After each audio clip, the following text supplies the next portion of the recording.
Hey, what is up, everybody? Welcome to week 3 of the Indy Pro 2000 official series. My name is Jason Owens. I'm going to be walking you through today here at Legacy Phoenix, also known as Phoenix Raceway, aka Phoenix. So what I've got is I've got loaded up my Forum.Sto that I'm going to share with the forums here. It's a pretty competitive set. It should be at least as fast as VRS from a benchmarking perspective this week.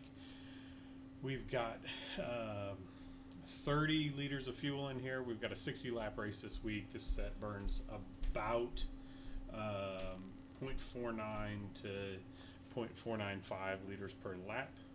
So you should be safe on 30 liters of fuel if you go the full race distance with no yellow flag. So what we're going to do is we're going to load up, we're going to run a few laps here. I'm going to talk you through entry, exit, on and off throttle time.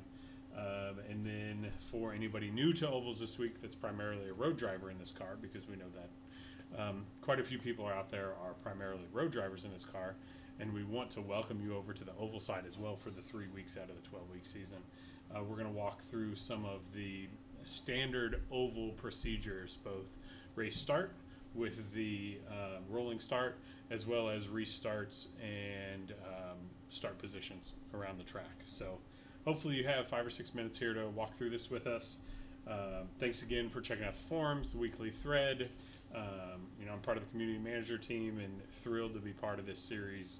I think this car provides some of the best road and oval racing on the service, and pretty excited to share that with you. So with that, let's go ahead and get started here. We're in our Carolina SimWorks M1 Sim chassis today.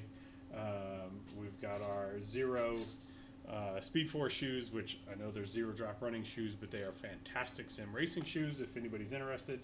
You can see those down here in the footwell, blue and white. And obviously I've got to thank for blue and white on the rig. But we're going to go out here. I've already got the Forum.Sto set loaded up. We are in a slightly cooler session today than what VRS ran for the benchmark for the series this week.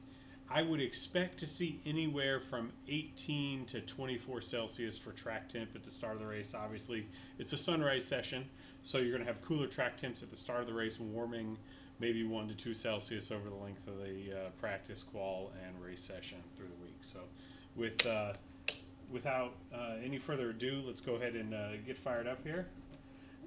And I'm not belted in, it's not a race, so we're just going to go out here and we're going to run. I'm going to run 5 to 10 laps, see where I can hit. My set that I'm sharing with the forums is it's more of a long run set than a short run set, so it may not be the best set if you're in a race that has a ton of cautions. It generally takes 2 to 4 laps for the tires to come up to temp before you can really hit those optimal lap times. But we're going to go out here, I'm going to run a couple laps and then start talking you through turn in, lift, on throttle, and kind of what I like to do from on throttle time around the entire lap. So let's go out here, get the tires up to temp, and see what we can do.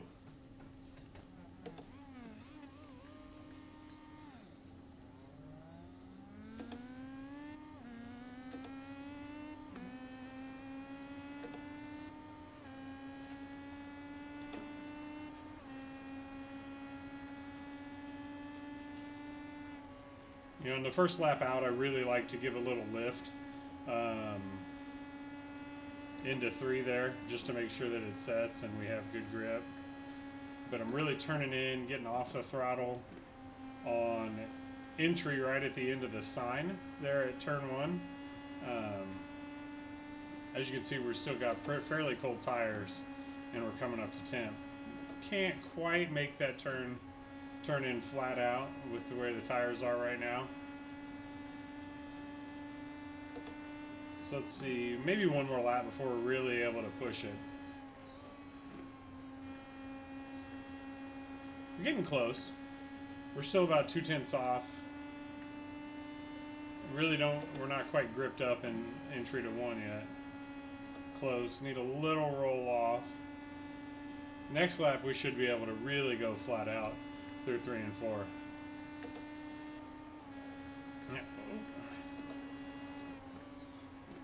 Of course, you can't tap the wall on the entry to one like I did there and really expect to get through with any kind of speed.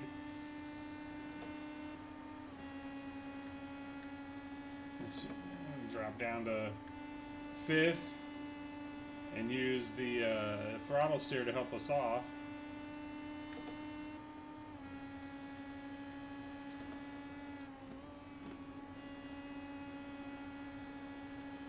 There we go. Tires are really starting to come up to temp now. We're close. Now there's two ways you can take 3 and 4 here. You can turn in 6th and drop to 5th when the RPMs come down. As you can see, we're turning in a 3.47. It's a pretty good lap. Or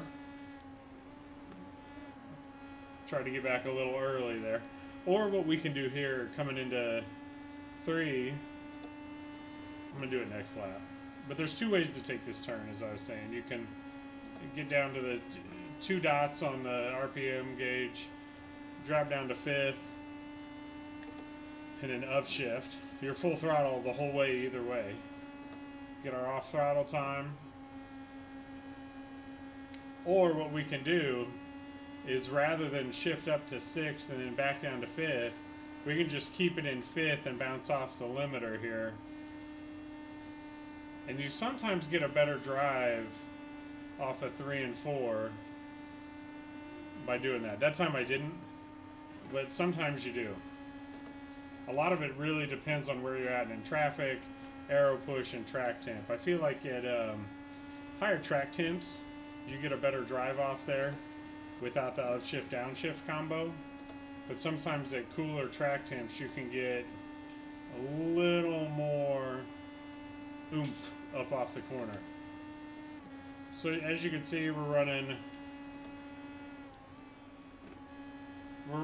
25 4s, 20 upper 25 3s, which are competitive. They're not going to be the ultimate speeds this week, but you're going to be competitive. You're going to probably be at or above VRS, or at or below VRS times for any given temp, and you're going to be faster than the built-in iRacing setups. I will give you one warning: if you really like a loose setup, this does not drive loose. I prefer a tight setup that drives off the right front, and so this set will wear the right front over the course of a fuel run. So as you can see, we're running right at 25 4s. So we'll give it one more. Didn't quite get back to the gas quick enough there. But we're running pretty competitive lap times, like where we're at.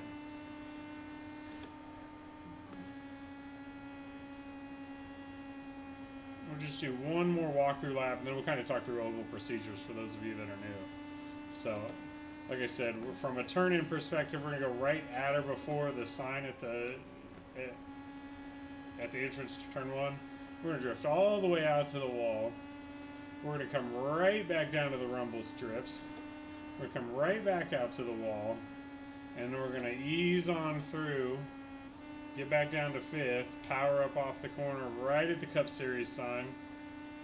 And that's a lap here at Free Phoenix. So we're going to run 25 4s, 25 3s. Depending on track temp, anywhere from 18 to 23 Celsius. So that's where we're at. So thanks again for checking us out. If you're already familiar with oval procedures and don't want the primer on oval procedures, don't feel free to not stick around. But if you do, just going to walk everybody through kind of what we expect to see from oval procedures. So here you will start generally in pit lane. I forget, it's been a while since I've run a race here at Free Phoenix, but I think you start in pit lane, come out. There's generally 2 warm-up laps before taking the green. And generally what we do is we're free to go as soon as the leader releases in officials. So stay with the leader, stay in formation 2 by 2 all the way through the field, and be really careful that you don't pass the car either inside or outside of you or in front of you before you get to that start-finish line after the green flag waves. Now, you can pass to the outside on restarts, Again, if you get a really good jump on somebody and can get outside of them to the wall, you can pass coming to the green flag on restarts. But just really be careful that you don't get that black flag by getting by somebody on the inside or getting ahead of somebody on the initial start. So my philosophy when it comes to restarts here, if I'm the leader, and thankfully I've been the leader a few times here on the restarts, um, at ISM Speedway, there's a Turn 4 winery sign right about here that I like to use as my go zone. But if you look, there's this window right here that's kind of like the flagman or camera or photog booth for pictures. And I like to use that to judge where I restart from as far as the restart zone. Between there and the light here, again, on restarts, as long as the leader doesn't pass the pace car before the pace car gets the in cones on pit road, they're not going to get penalized for that restart. So be ready to go. Stay formed up really well at single file restarts, single file maintain. So lap cars will stay in the middle of the field so they can try and race their way back onto the lead lap until the last 10 laps of the race. But yeah, really that's it. You know, don't pass somebody on the inside before the start finish line. Don't get yourself in a position where somebody could jam on their brakes and cause you to pass them and get a black flag before the start finish line. And really just stay up on the gearbox on that one to go lap and be ready to go, and keep everything formed up, and everything will be great. So I think we've got about a little bit longer than I thought we would. We've got 11 or 12 minutes here of just me pontificating, but want to thank everybody that runs in this series. We've got I think a great mix, great car. If you haven't yet and you've received the survey for Season 4, remember Season 4 voting is live right now. We've got a lot of track options out there for Season 4, so get out there and vote. And if you've got any questions regarding oval procedures, running this car on ovals, setup, tweaks, questions, do not hesitate to send me a direct message or comment on the forum post here. I'd be happy to share what limited information I have with each and every one of you. So thanks again from your Indy Pro 2000 community manager team. We are thrilled and happy that everyone is going to run this week. And hopefully we get some really good participation numbers this week, get some splits, and we see you on the track. So thanks again. Check out the Forum.Sto setup that I've shared here on the thread. And let's go have a great week at Phoenix. Take it easy.